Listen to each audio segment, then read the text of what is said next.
but I can't tell you how very important events like this are. Right now, this Stand Together event, just those words alone, stand together. The district has adopted this Stand Together theme for the year, but really it should be our theme every year because we need our students and our parents and our community to stand together against violence, against bullying, against peer pressure. We realize that we can't do this alone. We also realize that, we've all been bullied, we've all been in that place where we feel alone. But the whole point of having events like this is so that you guys know that you're not alone. You're never alone in this and that we are in this together. And all you have to do is reach out and someone will be right there beside you there to help out. We have some phenomenal guests here to speak tonight. I'm really looking forward to the student skits. You guys never cease to amaze me, the work that is done here at Toledo Early College High School. The program is always phenomenal, and I just want all the parents and guests that are here tonight to know that this is a student-led program. Our students have put this together. They work very hard to put together a program that will be enjoyable but informative. The whole point tonight is to share with you how we can all come together and stand together against peer pressure, against bullying, and to inform each other on different tools and ways that we can work to rid our district and rid our community of this horrible issue that we've been having. So I'm looking forward to the event like you guys are. We'll be able to answer questions later. We're going to have a phenomenal panel with our guests, and thank you so much for coming, guests. And I'll let you all introduce yourselves later, but everybody have a great night. Thanks so much for coming out.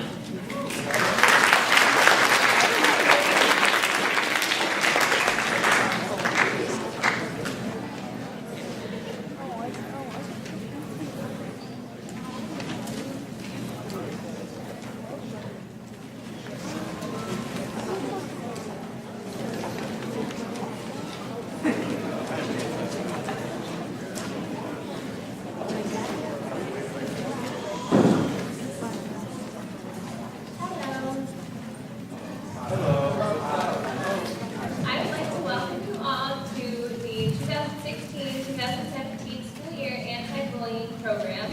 My name is and I'm a junior here at Toledo Early College, and I am a part of the TEC program. My name is Angel, I'm a sophomore. I'm Willie, I'm a sophomore. I'm Davion, I'm a sophomore. I'm Laura, and I'm a junior. I'm Azil, and I'm a junior. I'm Sophia, and I'm a freshman. I'm Ruthie, and I'm a sophomore. I'm Sarah, and I'm a freshman, and we are the Toledo Early College Team Pep. PEP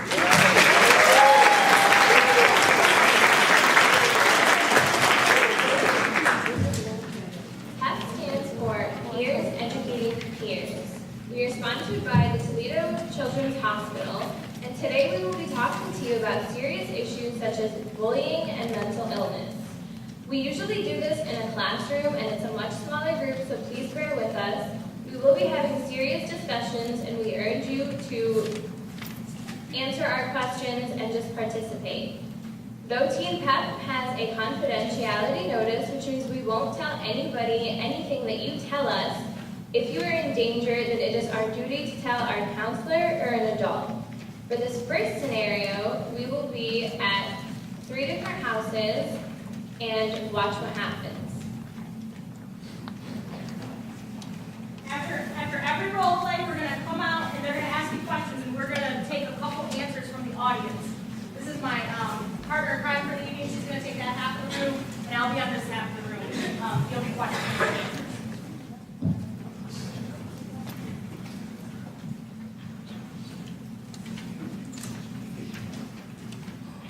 Oh my God, look at this picture I got of Ruthie. Oh my God. With another dude. That's your boyfriend. Exactly. You should totally post that right now. Yeah. Post. When you post it, I'll share it. I can like it. Okay, I got it. Me too. Like, share. Oh my God.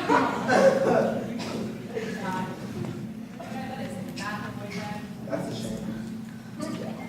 Guys, look, I have a post notification. Why do they always do this to me?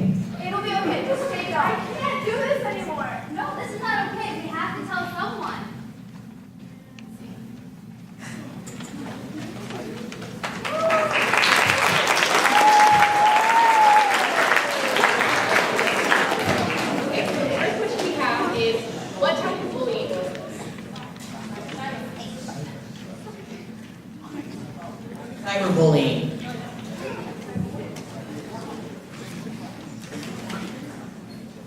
second question is, who was I in this situation?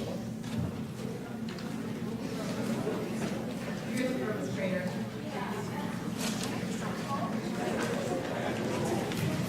Are we considered bullies? Why? Because they can laugh. Because they added to it. Because they shared it, they added to it. Who was I? You were the part that liked. Bystander?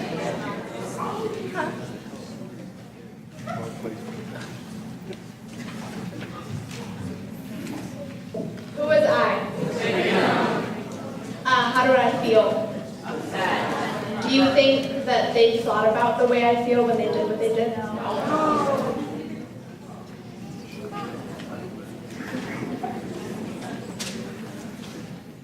Do a lot of people get involved? What do you guys think?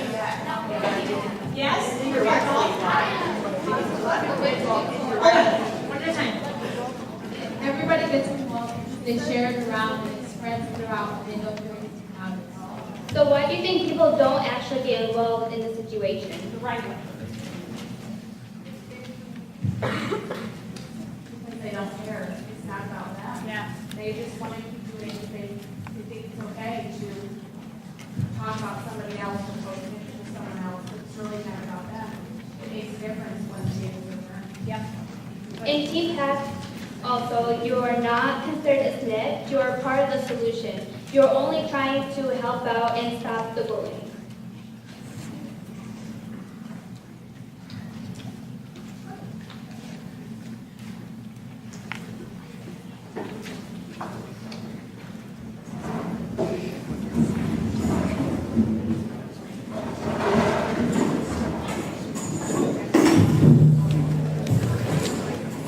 So while they're setting up for their next skit, you all think that what they just showed you happens a lot? But should it? Why are we doing it then? Yeah, we're not taking other people's feelings into consideration enough. And I think that's part of one of the messages tonight is that we have to take responsibility for not just the well-being of ourselves, but each other. Right? We have to start looking out for others.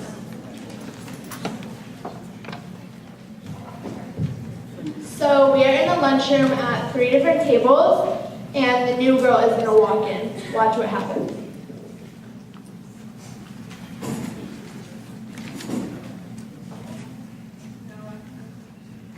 Hey, how are you guys? Can I sit here? No. Sorry, hon. Well, who's Kate? Kate Spade? Who is this?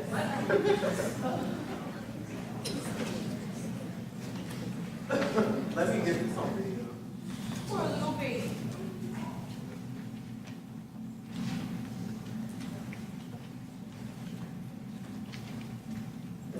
What type of bullying do you guys think is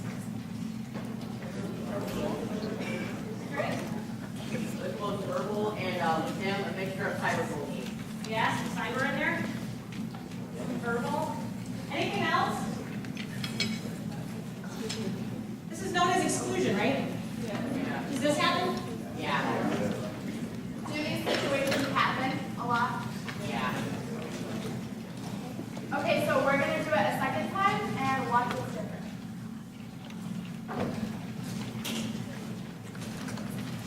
Hey, how are you guys? Can I sit here? No. Sorry, hon. Kate's sitting there. Well, who's Kate? Kate Spade? This is disgusting. I am not sitting by you guys anymore. We don't care. I need to get this on video. Hey Ruthie, that's not okay. That's not the first time that you've done that, and it's definitely not nice. Sophia, if you want to sit with me, you can. See?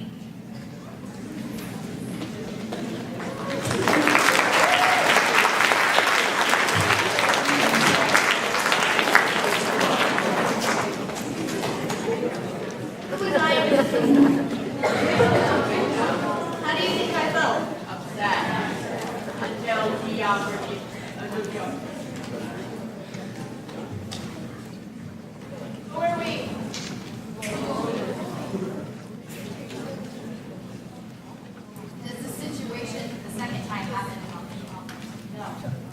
Why is that? Why don't people help?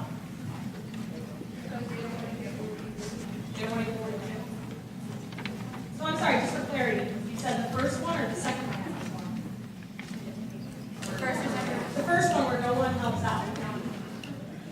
What did I do differently from Act 1 and Act 2? Do you think it's helpful that about the second time what I did? Yeah. Why do you think it's helpful?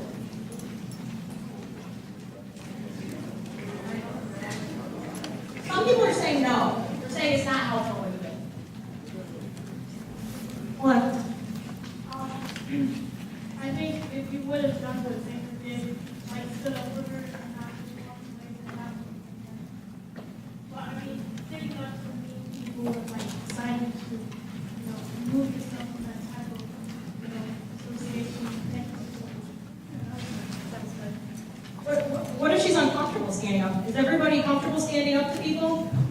No. It's hard, and that's why we're saying there's many different ways to handle this. So you're right, it's still good. Maybe it's better to stand up, not everybody can do that, right? In my part, I was trying to show that what they were doing was wrong and unacceptable.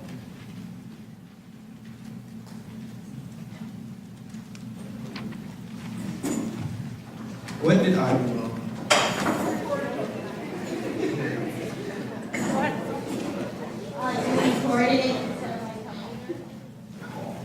You recorded it instead of helping? Yeah. Yeah? Put it on social media? Not good.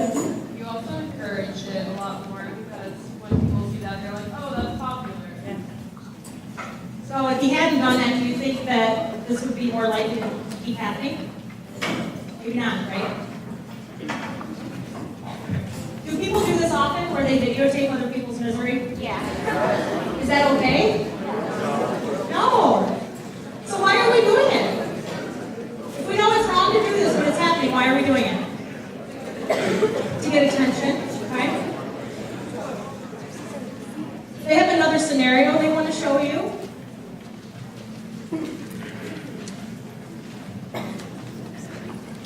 In this scene, we're in the school hallway. Watch what happens.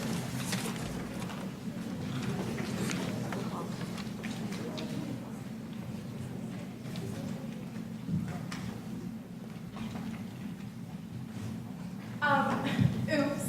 Excuse us. Oh my god. Do you see how disgusting you are? Hang on, I'll take a picture. Pose for me, sweetie. Yes. Oh my god, we're disgusting. Where did you get them from? Walmart? You know what? You're a loser and nobody likes you.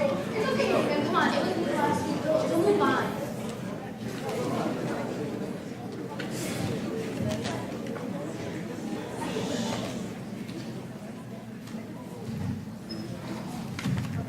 So, first question that we have, what type of bullying was this? Who said cyber? Who said cyber? What else? Verbal? It had second mixed into it because I took that picture, right? So, who are we?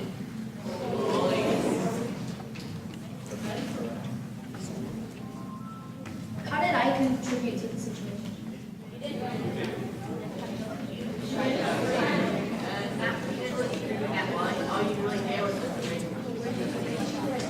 Okay, so there are four main types of four main ways that you can stand up against the bullies, and the first one actually is walking away.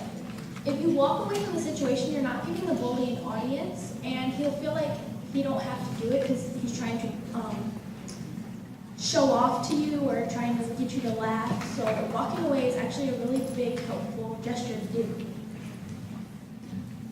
The next way you can stop bullying is by being a friend to the person being bullied, because once you're a friend to them, they'll feel support through getting bullied.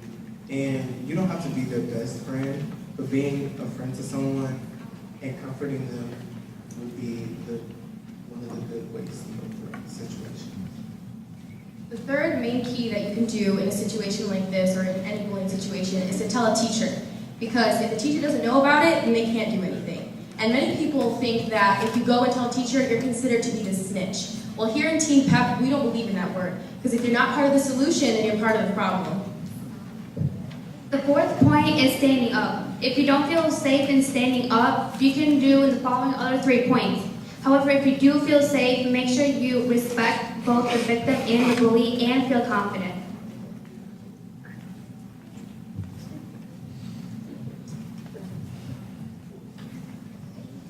Someone else said something too back here that I thought was really interesting. They said that she tried to distract, and I think that that's a fifth way that doesn't get a lot of attention. So the reason we want to give people lots of choices is why. Why are we not standing up here telling you there's one way to solve bullying? What's that? Yeah, he said there's more than one way to solve it. What else? Some people may not be comfortable with one way and solve it through another way. So really what we're saying is that there's one way that fits everybody. You can choose one of these things, right? It's not a one-size-fits-all approach, but if everybody gets on board with doing something positive, this will reduce. It'll probably stop.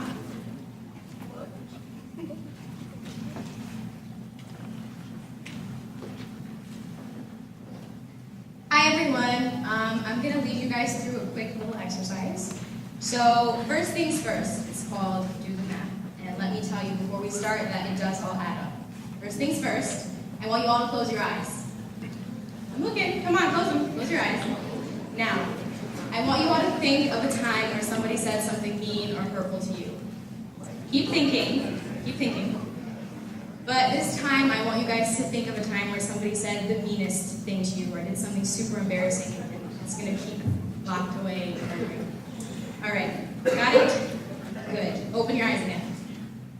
And here is the math exercise. Okay, on average, how many times do you guys think a person is bullied a day?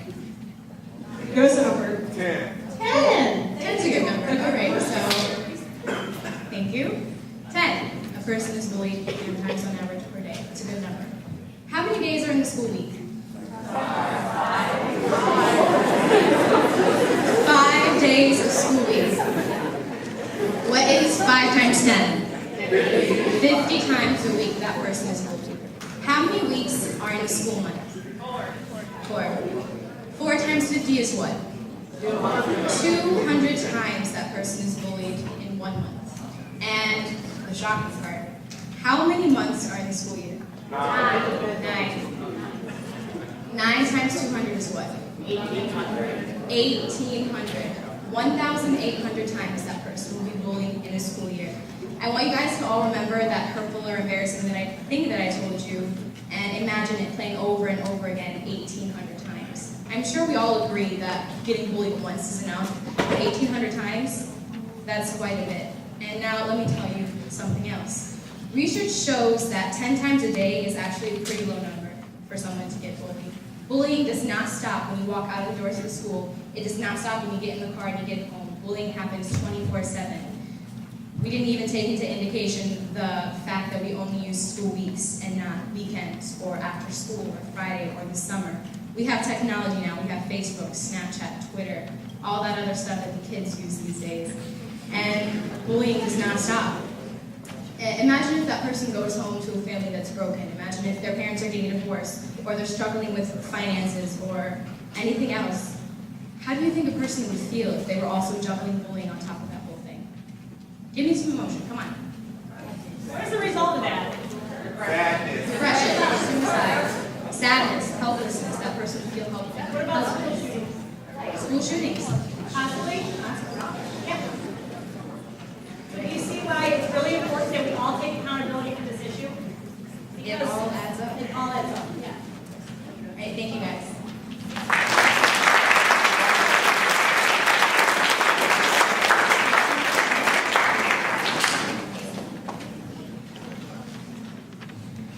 So there's one last one that they want to show you.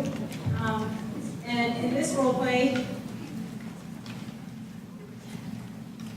we've got Sophia over here is our teacher. You won't see her at the beginning, but she is an adult. You might remember Davion from one of our other role plays. Yeah. Watch it happen.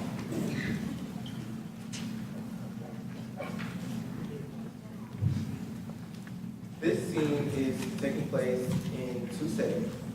Watch what happens.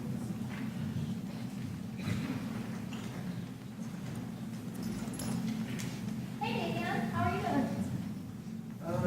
I could be better. I noticed you weren't at school test. Why not? Well, I just haven't been up to going to school or doing any work. The people there are really thinking to me. Well, you're not thinking about doing anything harmful, are you? I have been thinking about hurting myself, but you have to promise you won't tell anyone. I'll only promise if you promise that you'll, for one, not hurt yourself, and for two, be at school tomorrow. I guess I can promise that. Now it's the next day at school. Hey, Mrs., have you seen Damien? No, he's been sick all week. Really? Yeah, I hope he gets better. Well, I went to his house last night, and he said that he was thinking about hurting himself. I'm really worried. Oh, thank you for telling me. That's the right thing to do. I'm gonna go talk to his counselor. Thanks.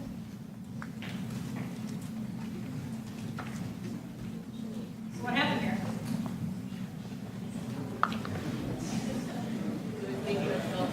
Self-harm? What else?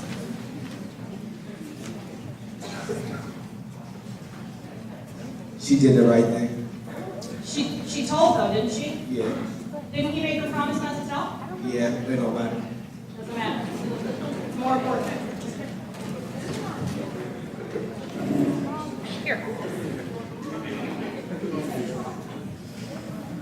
The whole telling thing, what if the person who was thinking about those things was trust, like possibly the one person that they really gave trust? Wouldn't that like push them closer to the edge or something? Good question. What do you guys have to say about that? Well, if the person is thinking about harming themselves, you should always tell an adult or somebody who has control over ending that situation, because if the person has the possibility of losing their life, that's really important. So. And I think we'd all agree that we'd rather have someone mad at us than gone, right? So that trust issue is something I'm willing to breach to save someone's life. Do you all agree with that? I hope so, because this is a situation where we can't even second guess it. We have to tell an adult. Do you think people always do what I do? No. Why not?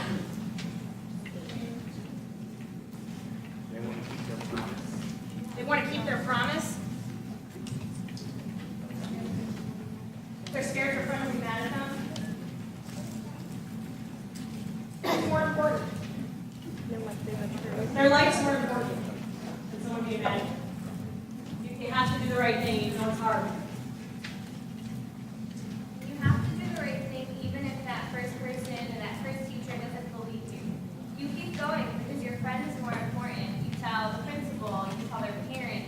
If they come from a broken home, find an adult that you can trust. Them being mad at you is far less important than them losing a life. So what were some of the warning signs?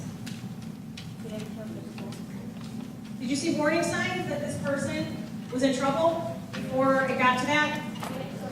Yes, what are they?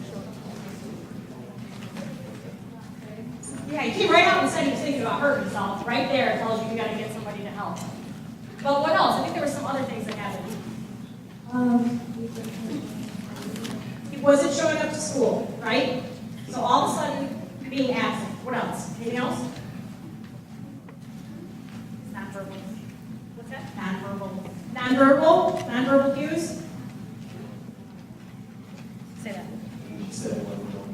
Drop in grades. Said he wasn't doing his work, right? These are all signs. Anything else you saw? He what?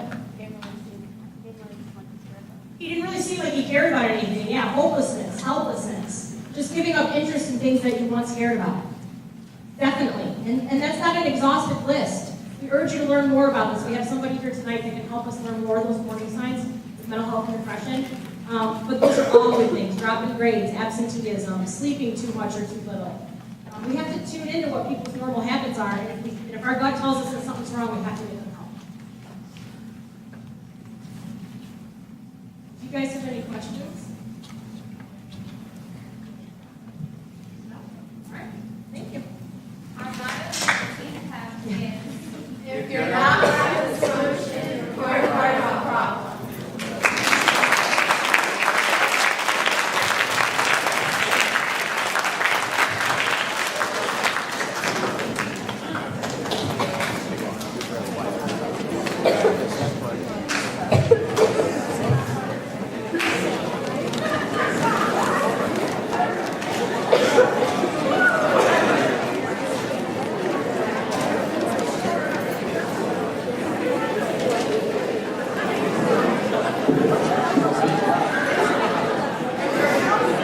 Thank you to the members of TEC, and thank you to Ms. Danielle Cisneros from the Toledo Children's Hospital.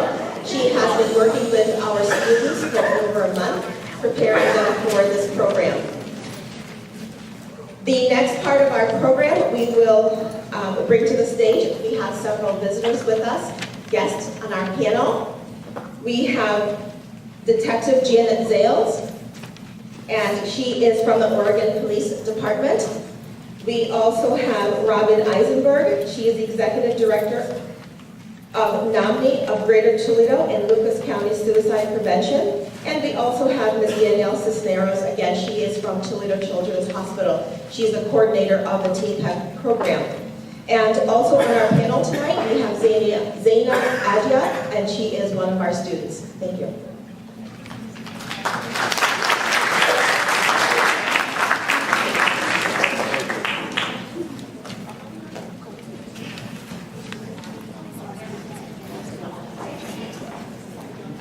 So this part of our program, our distinguished guests and our student will be talking about their role in the community. And once they are finished with that, they will take questions and provide some answers. Thank you.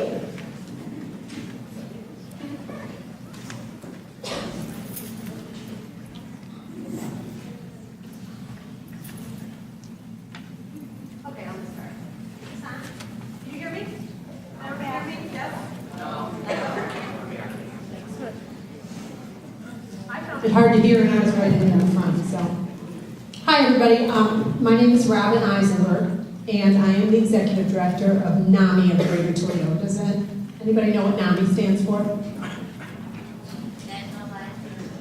National Alliance on Mental Illness. That is correct. And what we are is an organization here in town. We're really lucky to have a strong NAMI chapter here in Toledo. We are dedicated to supporting individuals and family members who are living with mental illness. And that's a whole lot of folks here in Lucas County.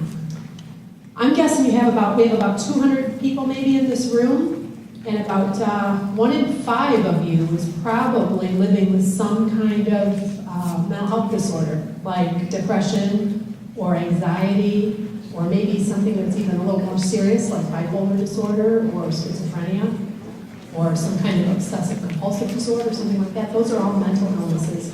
And you know what else? ADD and ADHD, those are considered mental illnesses too. And a lot of times those illnesses co-occur.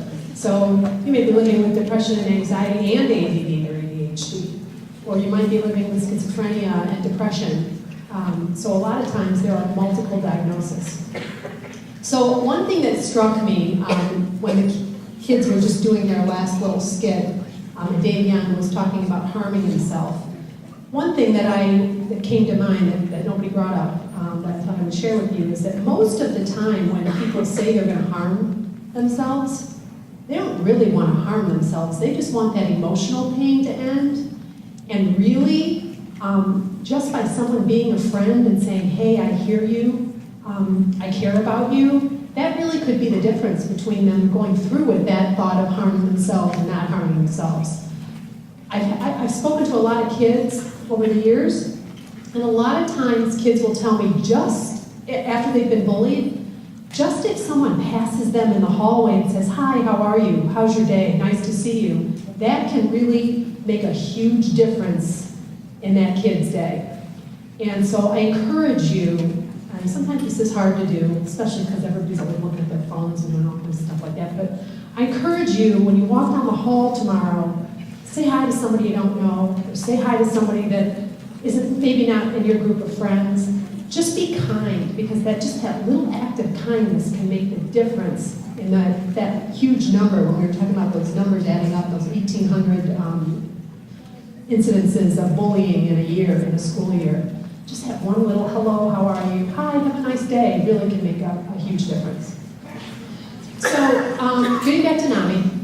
So what we provide at NAMI is free support services for individuals and families. And there are packets, when you leave the auditorium later, there's a big white carton, and I encourage all of you to take one of these packets home with you. Those numbers are startling, and if you yourself was not living with depression and anxiety, they're most likely it's someone in your family that's living with it. And we have a lot of great resources in that packet for you to take home and share with your loved ones and your friends. So make sure you take one of these packets when you leave today.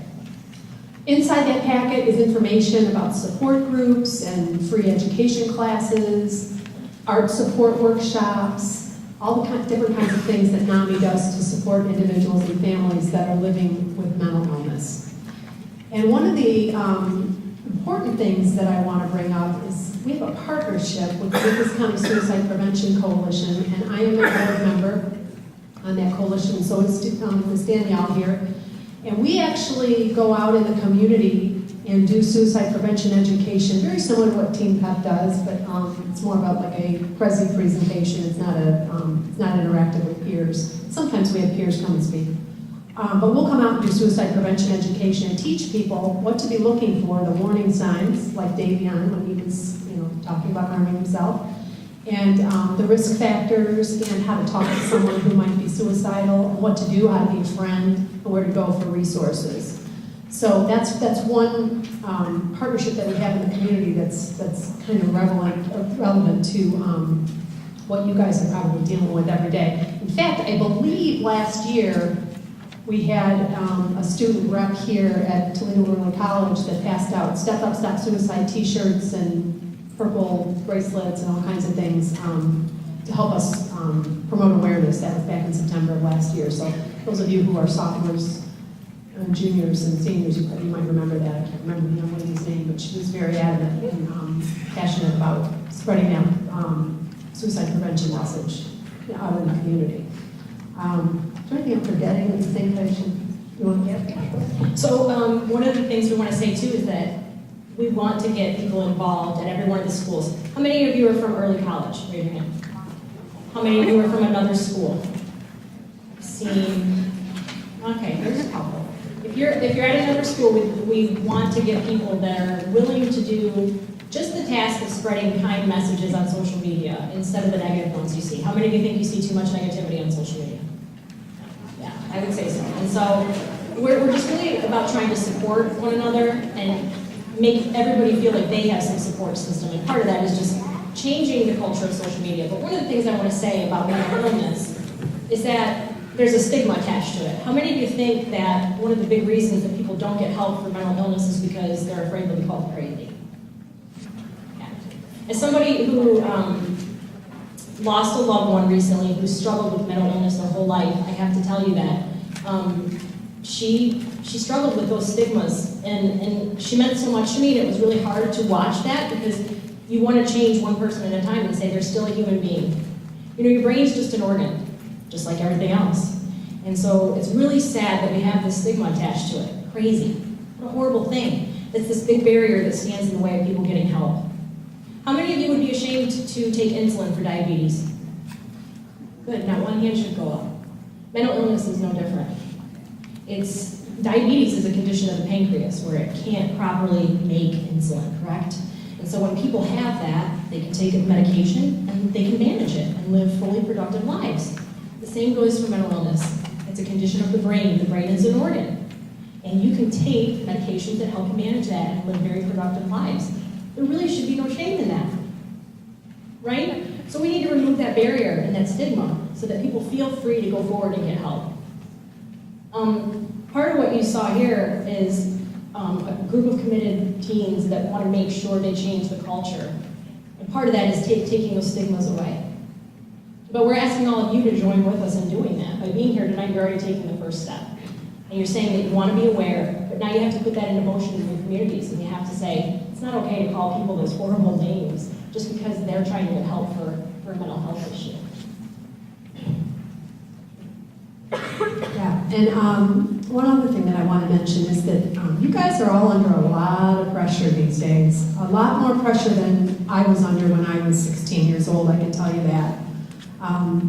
Pressure to be, and especially in a place like Toledo Early College. Academically, you're pushed to your limits. You've got a lot on your plate. You probably have extracurricular activities that you're involved in. Your parents probably put some pressure on you. Your teachers are putting pressure on you. And you're probably putting pressure on yourself, too, because you all obviously want to go to school, want to further your educations, and it's a competitive world out there. We know that. So it's important to recognize that a lot of times when you put those kind of pressures on yourself, that you're at a higher risk for developing depression and anxiety. And you need to make sure you keep that stuff in check.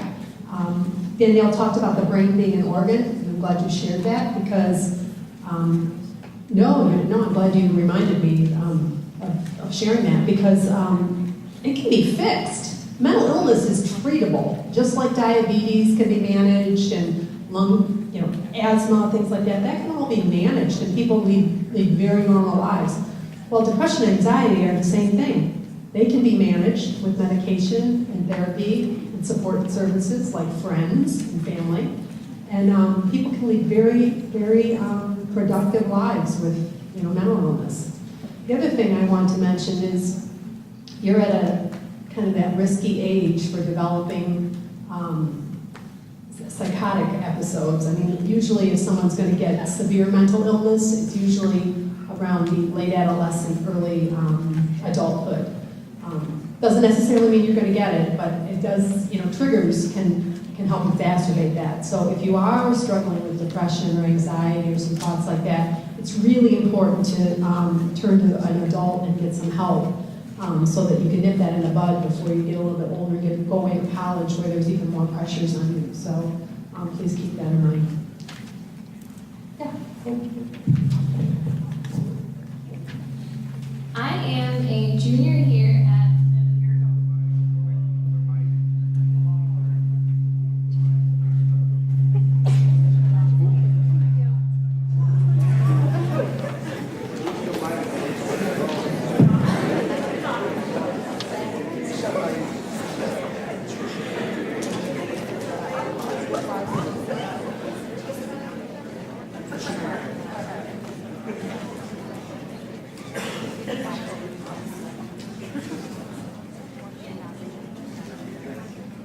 Can you guys hear her?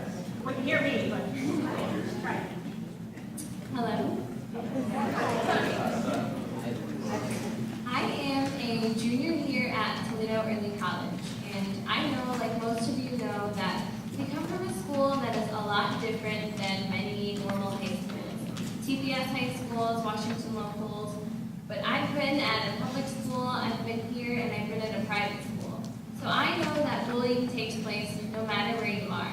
And although it's not as serious, it's not as severe here as it can be, it definitely still is a problem.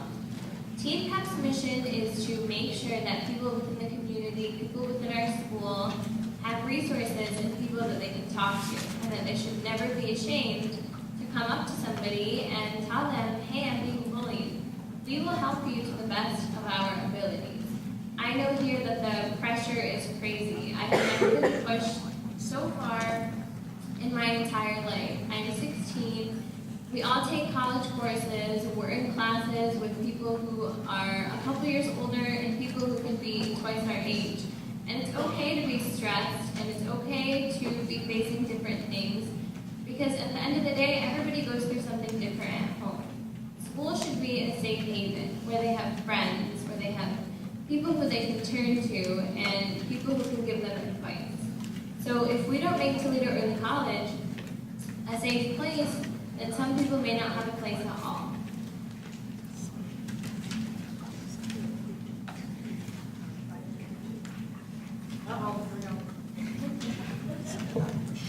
Okay.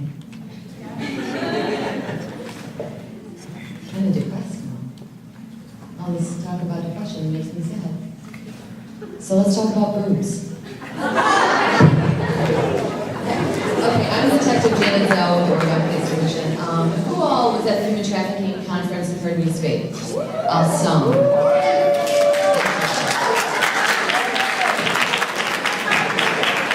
I also work with the FBI Violent Crimes Against Children Task Force, and we deal with human trafficking and child pornography, child abduction, child rape, child pornography, did I say that? So we do all of that stuff as well. So not at all jovial, you know, kind of just as depressing.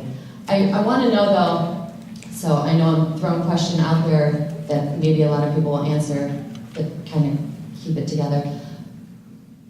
What I said, was that like, was I making sense? Was that stuff really happening?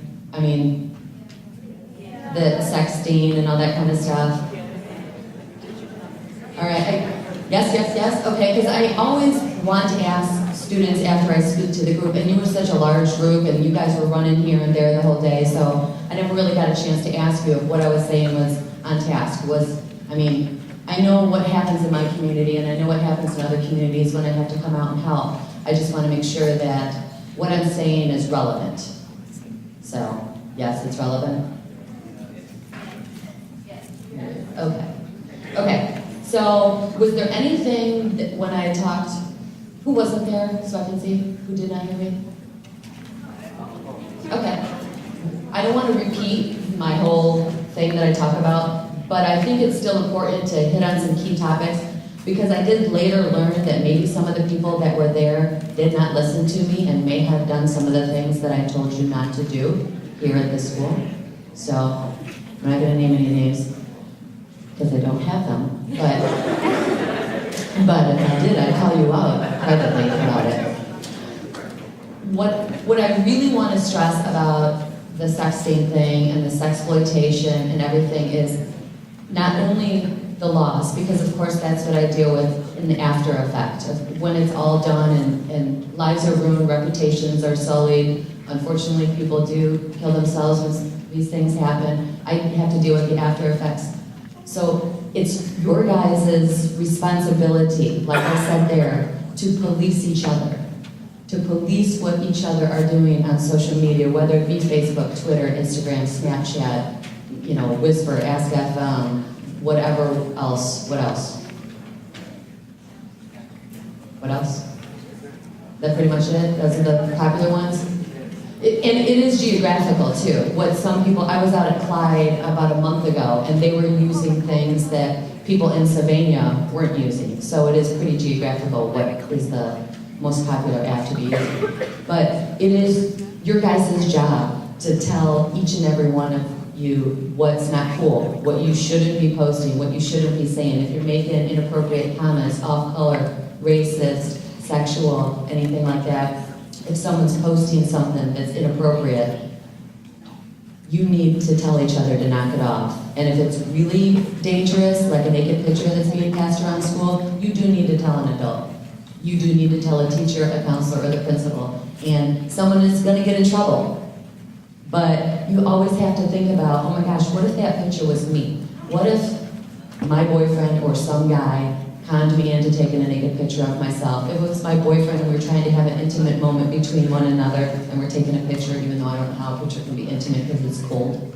It's not warm. It's not one-on-one, It's just a picture. But if the picture had been taken and we break up and it gets sent around the school, and you know how fast that stuff goes. They did a skit up here about how fast that goes. You know how fast that goes. You need to tell somebody, because if I had shared a picture with my boyfriend and now the entire school has it, it's not private anymore. Everyone has it. Everyone has seen me naked.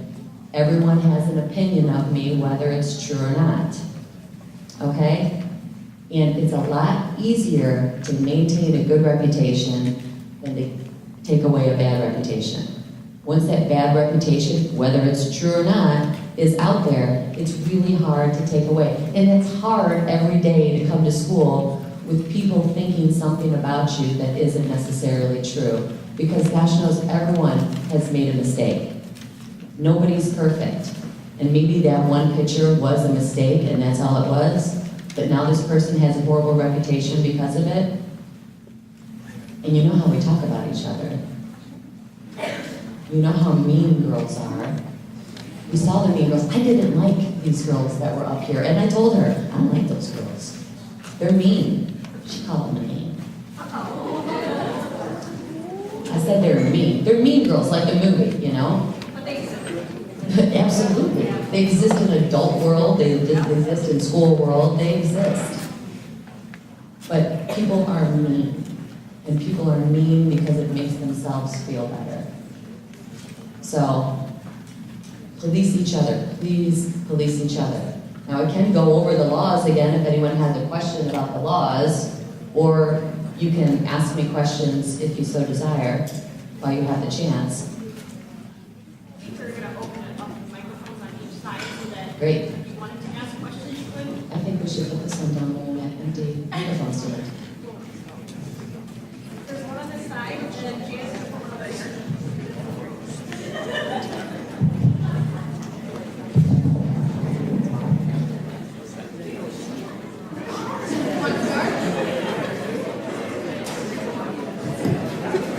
Okay, so if you have a question, I'm going to move this so that you have access. Come on down to the mic and ask your question. Let's not all move at once.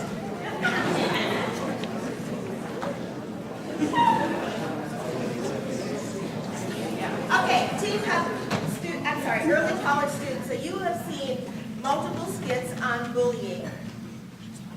And I'm going to tell you that our students selected those skits specifically because of things they have seen in the school. Those weren't done accidentally. They really sat and thought, okay, what are the things that we see at school? And we didn't want them to come up with something they saw at Rogers or Perrysburg or someplace else. But things that are really happening here. You've heard the comments from Detective Dale and our other guest speakers. What questions do you have? Because this is the life that you're living. This is your school. And we really would like for you to take a stand. And this is an opportunity to get some answers to some questions that we may be having, whether it's our team pet members or to our panel. Yay! All right. Give that Manny. Oh, there's two! All right, so I actually have a question for Team Pep, since you guys are actually in the school, but you know, anybody on the panel can answer too if it might help. How do you plan on making it a safe place for anybody who's in the LGBT plus community? Because I know you mainly focus on like cyberbullying, physical bullying, but that was just one thing I didn't see, and I know they take up the population in the school.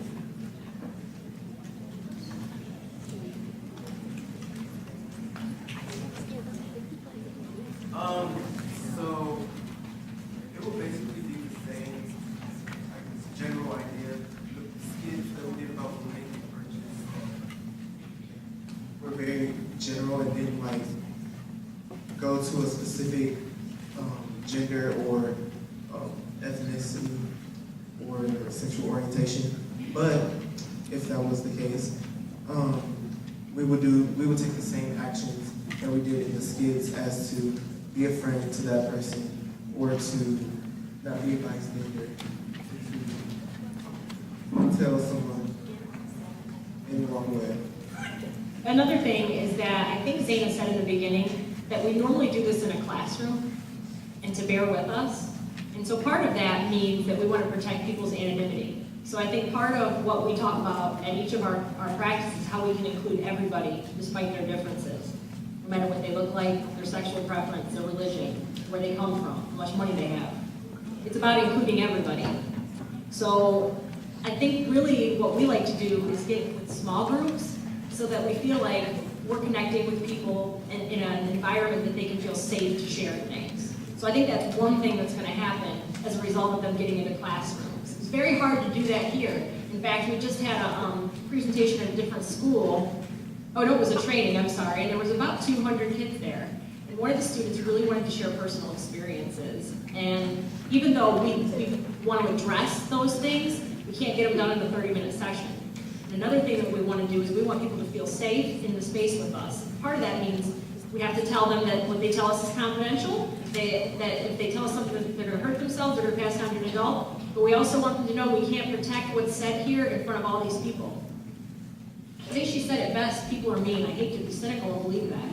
But I think a lot of people are. Not everybody, though. And I think it's time that we start commending people who are doing the right thing and trying to stand up and include everybody. And this is just one such group. There's many of you out there that are doing the right thing.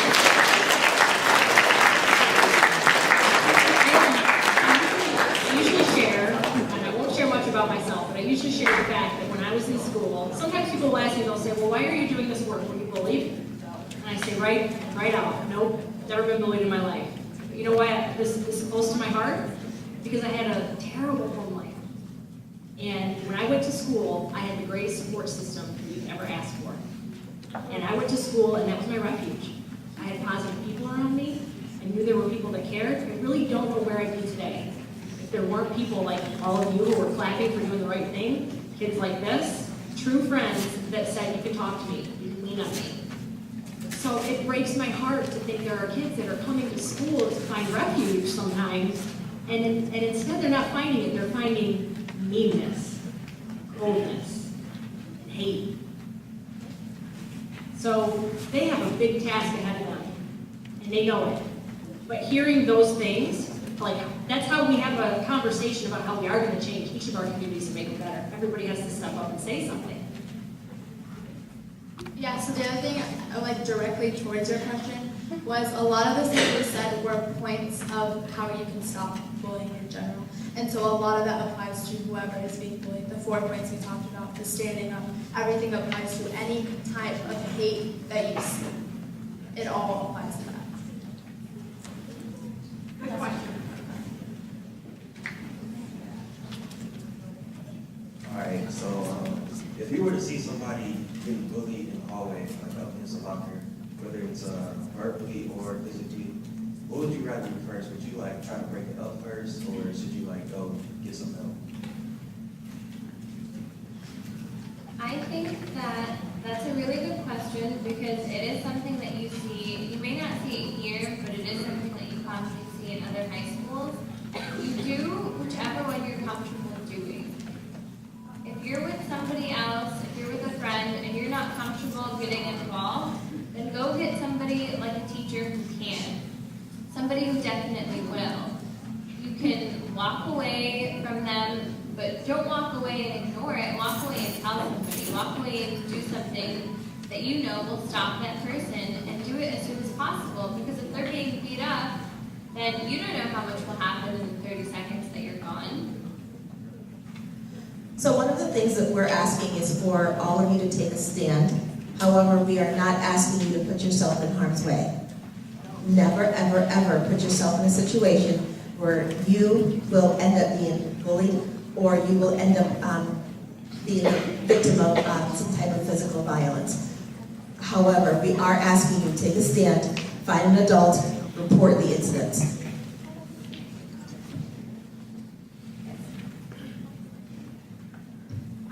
Question as if you're asking us personally what we would do. And if I saw something like this happening, someone getting pushed into a locker and getting like beat up just there in the hallway, I would try and break it up. Personally, I feel like I would do that. I would either go and be like, hey, you guys need to stop. Like, this is not okay. I'd either try to push them apart, or in any other case, if I wasn't confident in trying to like put myself out there and actually like physically try to remove them from each other, then I would go and tell a teacher because, you know, if you, as she said, you don't want to put yourself in harm's way, but you do want to take a stand in the best way that you personally can do. Other questions either for Team Pep or our panel? I'm sure you have lots of them, right?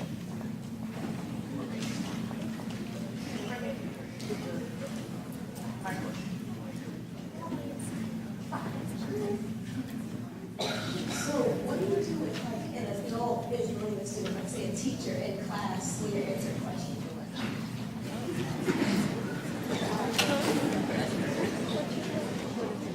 Like we mentioned in our presentation, if you see an adult bullying a student, then you would tell another teacher. And it keeps going on. You tell your parents, have your parents come in and talk to the teacher. another teacher, and you keep doing it until somebody recognizes the problem and addresses it. Another thing I want to point out is that the reason we're all here is because we realize that these things don't stop after we graduate. People grow up to become bullies. Some bullies grow up to wage wars and do other horrible things. So if we can all promote respect for everybody, a lot of these bad things, not just bullying, will stop. And I like what you said, because do you guys think adults bully each other? Yes. Yeah. And so one of the things we have to do as adults, we have to set a good example. And we have to start treating each other with respect and modeling what we want you to be to each other. And there are adults that bully kids sometimes.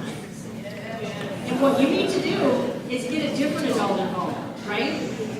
What do you do if that adult doesn't help you? Tell another one. And keep going, just like she said, until you get the resolution.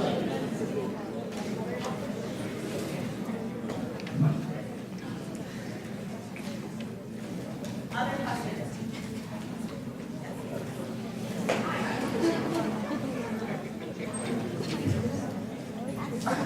This is my son, he goes to school here. I'm going to embarrass him. I guess bullying is so different now than it was, obviously, when we were in school. So, as a parent, what's the best way for me to protect him? Is it keep him away from social media? You know what I mean? I feel like I'm stunting him if I say, no, you can't have Facebook, or... I don't think you can keep him away from social media. Wouldn't that be great? I think the most important thing you can do as a parent is to keep those lines of communication open. Make sure that your son, and I certainly don't want to draw any more attention to him, but your child knows that you're there, to listen and to hear. I mean, communication is huge. I would say, as a parent, and I'm the parent of a daughter who, and two daughters, but one of them suffers from depression and anxiety, and she did have an episode in high school that caused her to be bullied because of her mental health challenges. And of course, I was an advocate, and I went to the school, and she was actually bullied by teachers too at the school. So I've lived that too. It does happen. It's real. I think you have to advocate as best you can. I think you have to be a good listener. I think you have to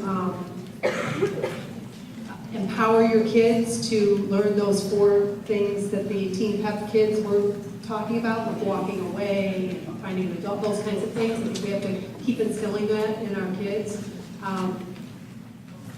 One thing I want to mention too, we talk about this a lot when we do suicide prevention education, is that in most cases those bullies, and I'm not making excuses for bullies because there's no excuse for bullies, but many times they are struggling with something themselves. In fact, probably 99.9% of the time, the reason they're bullying is because they're not feeling good about themselves.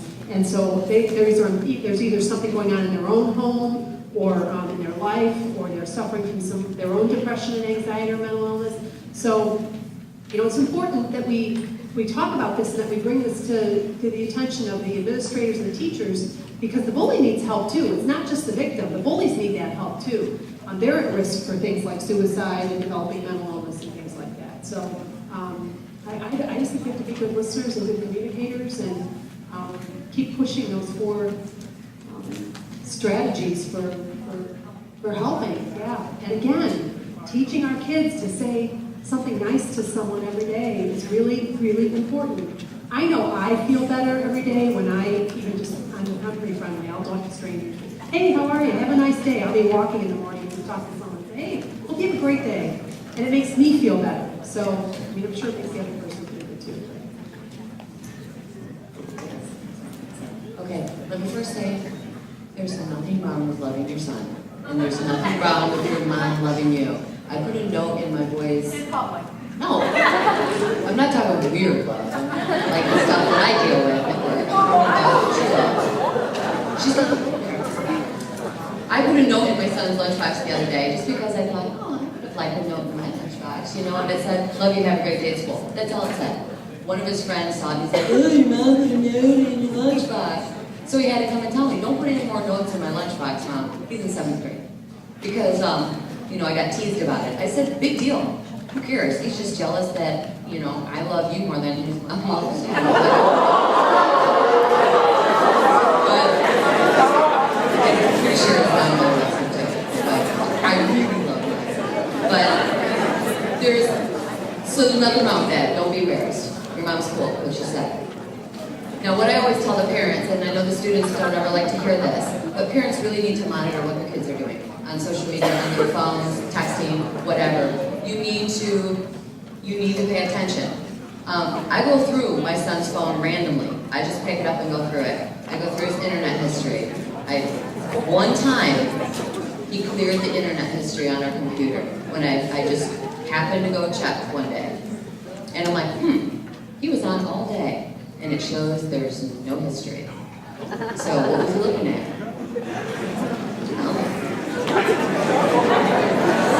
He did tell me one time, Mom, I'm not looking at porn. All you gotta do is Google boobs. Because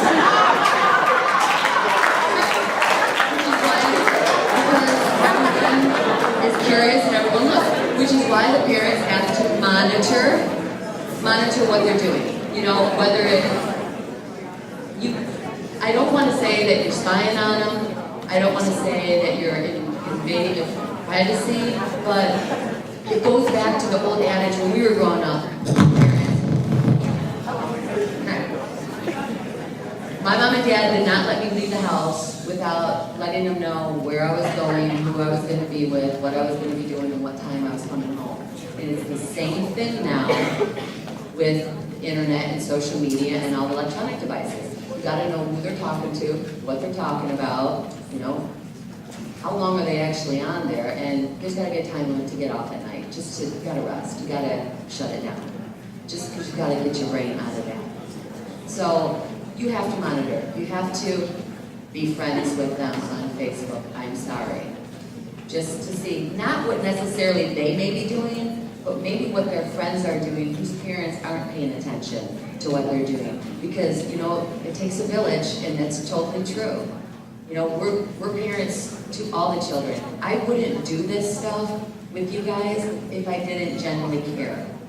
I do care. I don't know any of you, and I care that every one of you is safe. And that's how we all are. That's why we're in the jobs that we're in, because we care and we want to help. So I try to live my life by the golden rule, and I strongly believe in karma, so that's what I try to impose on everybody else, you know, police each other, live your life good, and stuff like that. So parents, you need to monitor not only your kids, but other kids, just to make sure that everybody's safe. And if they don't like it, too bad. I mean, did you buy the device? Are you paying the bill?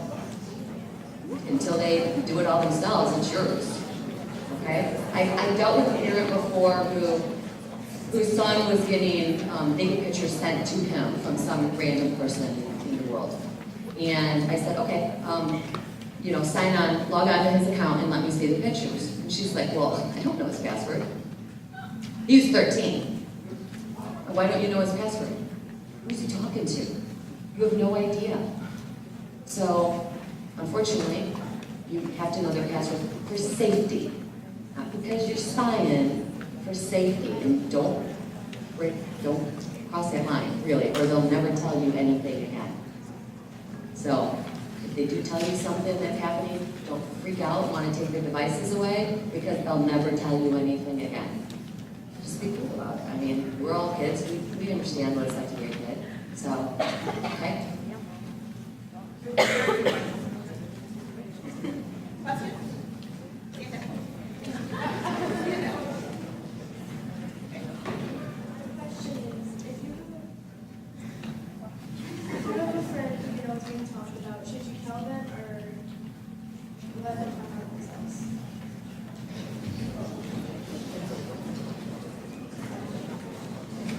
Well, I would have to say that I'm sure that that person would rather find out what was going on if it's coming from you, their friend, the person that they trust, than find it running around the rumor mill and learn it the hard way.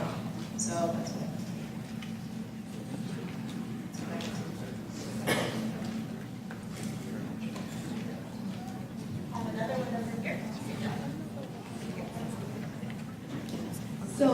you're being bullied and then like they threaten to kill you if you tell anyone, what do you do? Did everyone hear that question? You need to tell the police. They're threatening serious bodily harm to you, which is a crime. You have to tell. So you have to call the police, make a police report, and make sure that the police look into it. Because I can only tell you what I would do in my police department because I don't work for anybody else except Orion and the FBI. But I don't know how Sylvania would handle it. I don't know how Toledo would handle it. I don't know how Maumee or Perrysburg or anybody else would handle it. I know how I would handle it. And if that crime came to me, which it absolutely would, or would go to the school resource officer, we would investigate it and deal with it as we see fit. It doesn't necessarily mean that someone's going to go to jail, but if someone's threatening to kill you, what's their issue behind this? So you need to come forward and go to the police. Okay? Okay.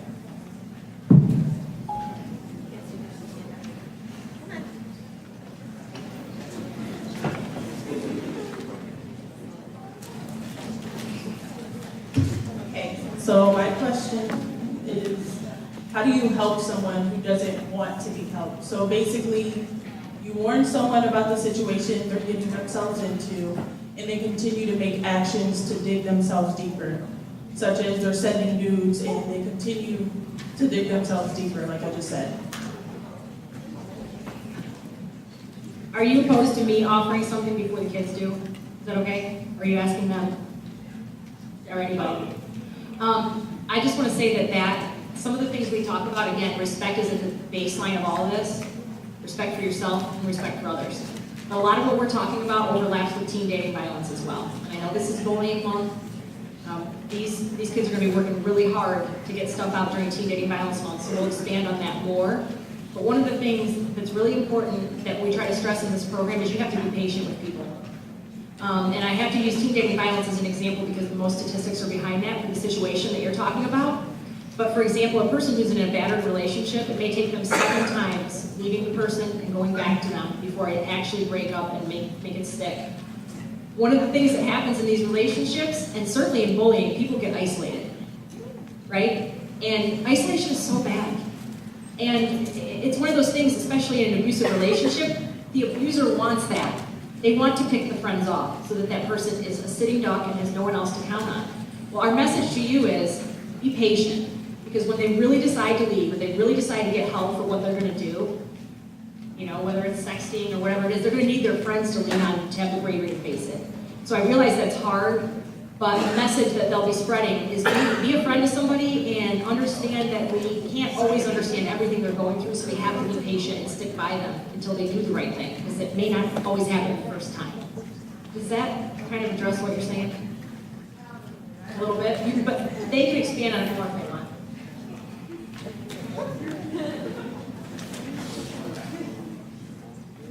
Other questions?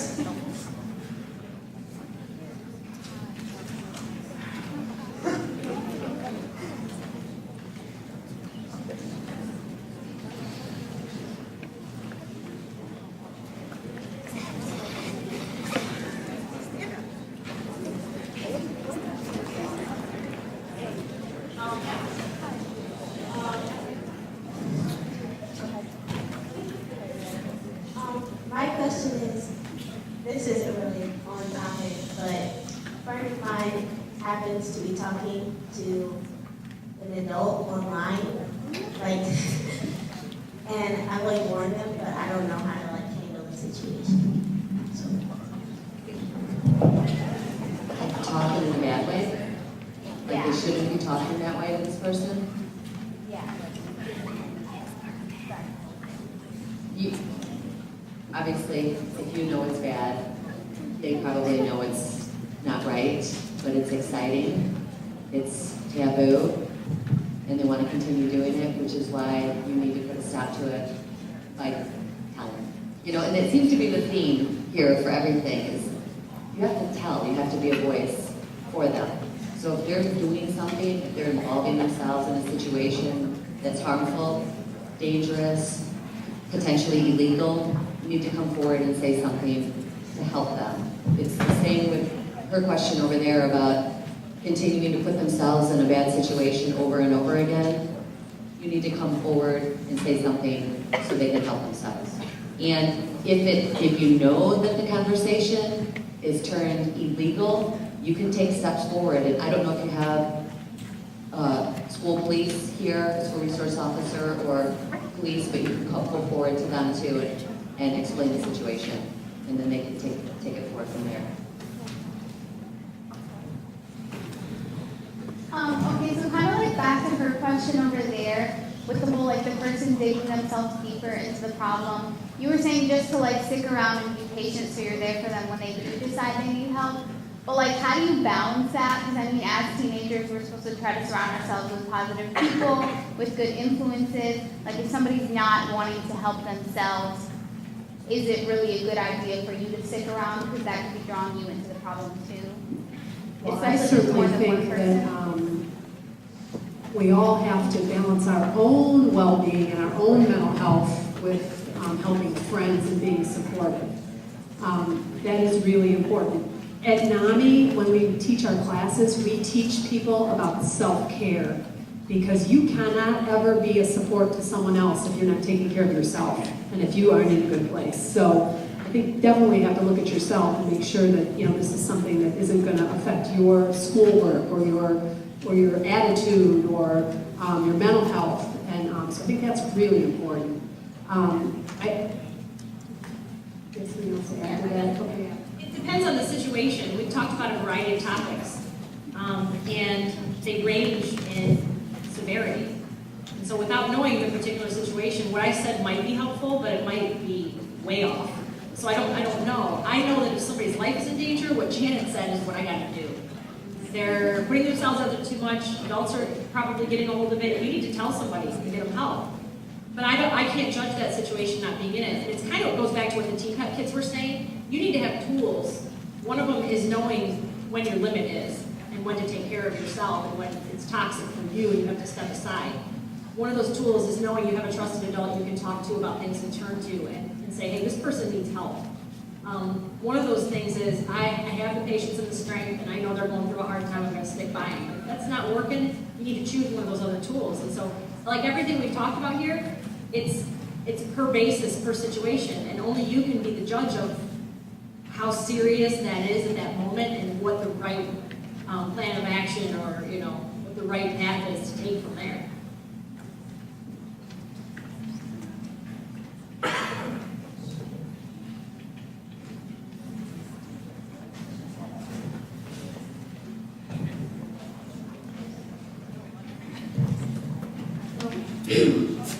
So my question is, what if you notice that someone is being made fun of or taken advantage of on social media, but you don't really know who the person is, but then you out of your heart you still want to help the person and prevent them from being bullied? How are you able to reach them? Because you really don't know who they are, but at the end of the day you want to stop the bullying and help that person out. So how can you do that?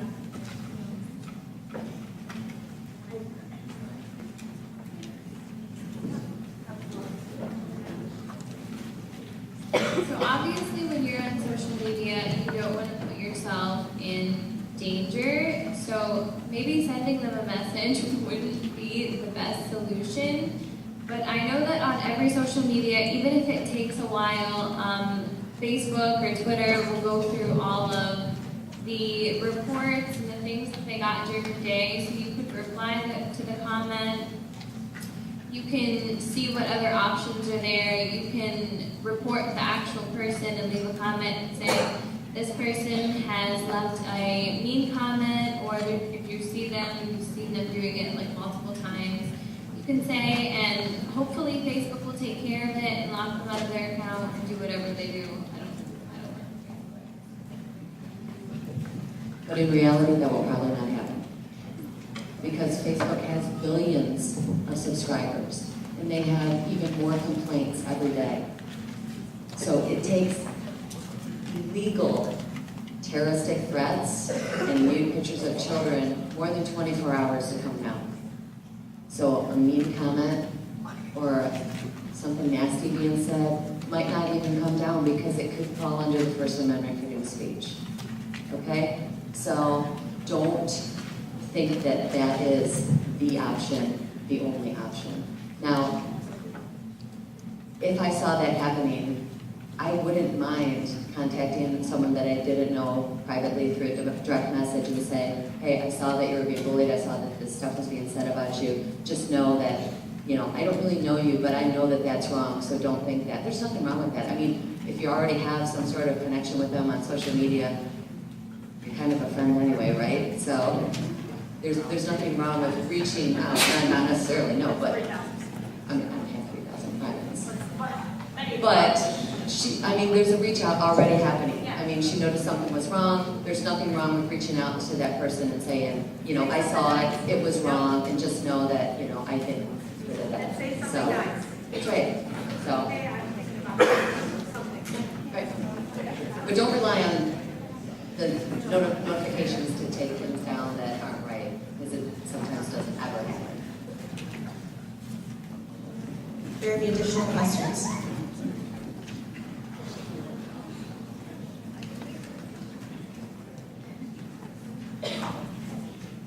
Okay, so I know this has been a really long day. I know what time I got here, and I know that many of you were here way before I was.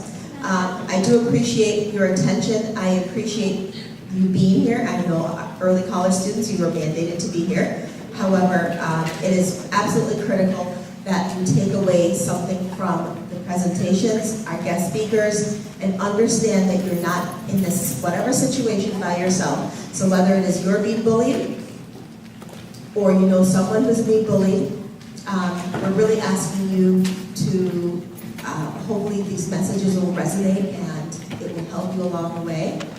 Here's a message: if you are the bully, knock it off. The message is to stop. It's really just that simple.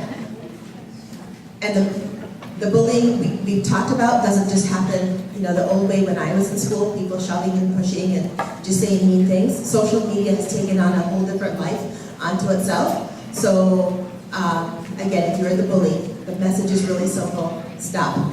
With that said, I want to thank our panel.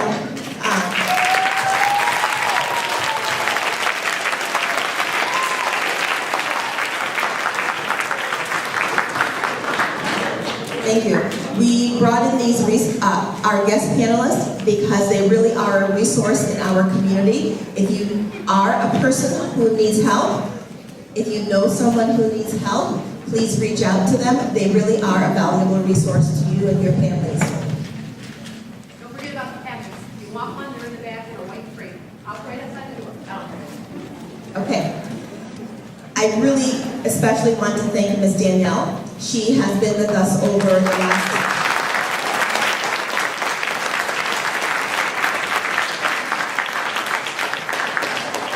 She has met with us every Wednesday for the last almost 2 months, working with our students, preparing them not just for skits, but for the process that's going to be going on throughout the year. Our students have dedicated themselves to be a resource on our campus to help. They're not just here wearing gorgeous shirts. They're not just here putting on a skit or a play. That's not their purpose. They really are a resource on campus. They have taken a pledge that they will be of assistance to any student who wants help.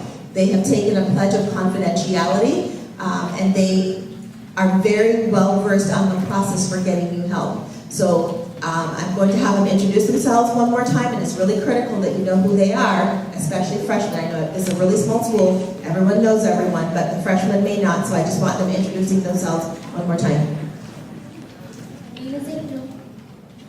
My name is Laura. My name is Ruth. My name is Cecile. I'm Davia. I'm Sophie. I'm Sarah.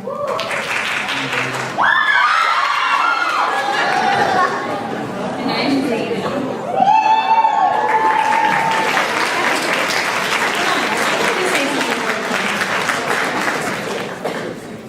No one administrators, I've been in a lot of schools, and I've met a lot of people. But I have never met a person who is more dedicated to making sure that every student reaches their potential and cares about people for being human beings, being the individuals that they are, more than the person you have at the helm.